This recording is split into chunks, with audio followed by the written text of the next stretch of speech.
In what looks like a fairly narrow victory, the aptly named Viktor Yanukovych is projected to become the next president of Ukraine, beating out Prime Minister Yulia Tymoshenko.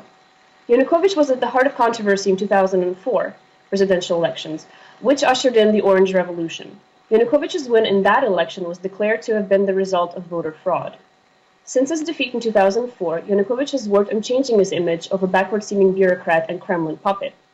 Yulia Tymoshenko has also worked to change her image, distancing herself from the failures of the Orange Revolution, which she was famously involved in, and toning down her rhetoric against the government of the Russian Federation.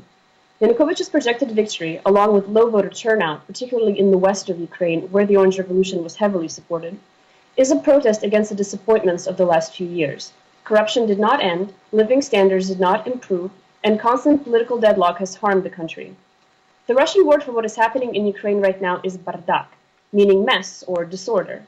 To give one example, consider that in this nation's ancient capital, Kiev, streets are not being cleaned up in an efficient manner following snowstorms, prompting protest action that have inspired city administration to charge Kievans slightly less for services this month, acknowledging not just an inability, but an actual lack of desire to make the capital livable.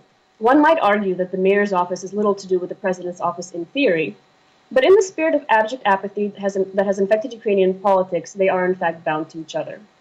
Considering how messy things are in Kiev, where life is traditionally better than in other parts of Ukraine, it is not surprising that Viktor Yanukovych, who has long been an opposition leader, now has the upper hand.